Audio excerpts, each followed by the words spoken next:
Hello, ladies and gentlemen. Today we are going to be covering the digestive system. Please make sure you set this up in your notebook so you have these notes available to you the day of the test. So yesterday we covered the circulatory system, and today we're going to be adding the digestive system. So to begin with, let's cover what are the structures. We have the mouth, the esophagus, the stomach, small intestine, large intestine, liver, and gallbladder. So you can see here sideways what some of those are. So the mouth, the esophagus is the tube that takes the food to your stomach.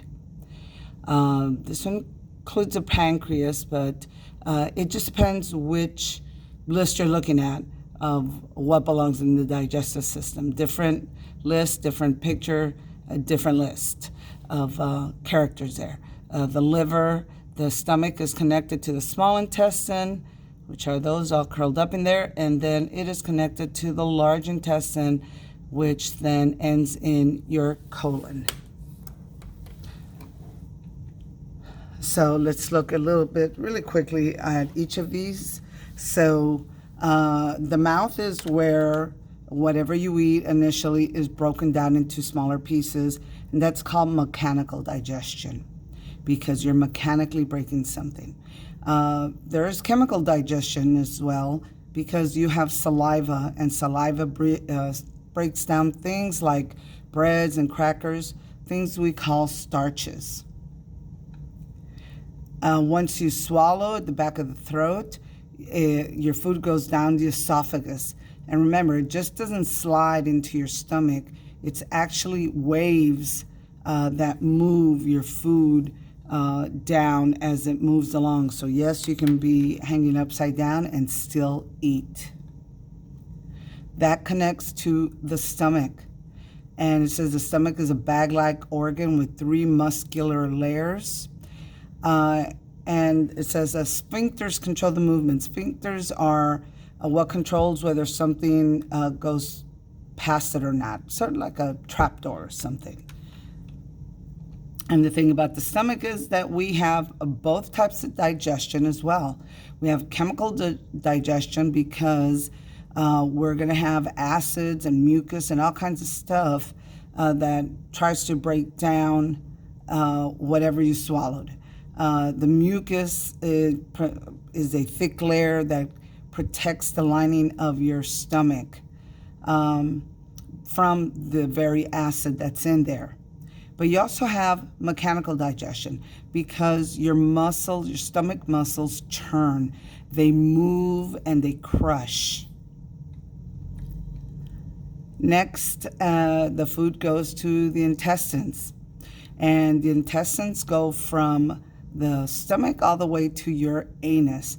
And again, the food is moved along the small, and here's the small intestine all curled up in there, and the large intestine by muscular movements called peristaltic waves. Here in the small intestine is where we see most of the absorption of the nutrients happens. Okay, not in your stomach. A lot of people think, oh, it's being absorbed by the stomach. Most of the absorption of nutrients actually happens here in the stomach. So if you remember from yesterday, the picture I showed you, the stomach with lots of blood vessels all around it. There are even more here in the intestines because they are picking up, absorbing the nutrients that you can take out of the food you ate to send it to your cells. The circulatory system will pick it up and take it to your cells. And then at the end, we have the large intestine. And the large intestine is primarily responsible for absorbing the water out of what's left of your food. And by this time, it's pretty much waste, meaning your body's not taking nutrients out. It is only taking water out. So usually when people have like diarrhea and stuff, it's because you're feeling sick, your intestines say, no, we got to get out whatever is in there. So just get it out of there quick. And so there's a lot of water in there. And but by having diarrhea, you get rid of everything that's in there.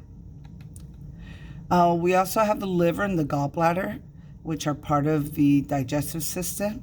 And with the role the liver plays is that it puts in a type of chemical that helps break down the fatty food you eat. The gallbladder is located under that, and I know in our Hispanic community, a lot of people have to have the gallbladder removed because it can be very painful, but it also squirts some chemicals in there that help break down different types of food. So the function of the digestive system is to take in the food and break it down. You take it in through your mouth, and then you break it down in your mouth as well as in your stomach. The other function is to absorb the nutrients that you need. So it's going to pull out those things that are good for your body, and then the circulatory system will come by and pick them up. So let's take a look at how the digestive system interacts with the other systems. Well, it pretty much interacts with every system. And the reason is that this is the only way the other systems are able to get nutrition for their cells, is because of the digestive system. So they depend on the digestive system to pull out the nutrients, and then the circulatory system to deliver them. So it interacts with every one of them. And when there are people who have digestive issues or problems with their digestive system, pretty much their whole body suffers for it because they're not going to get adequate nutrition. The last thing that I wrote here is also considered part of the excretory system. So the digestive system helps get rid of waste. We call it feces, poop, excrement, etc. What you leave behind are it's what's left of the food you ate that your body could not use, either because it was too hard to break down, or it's simply something your body doesn't use, doesn't need.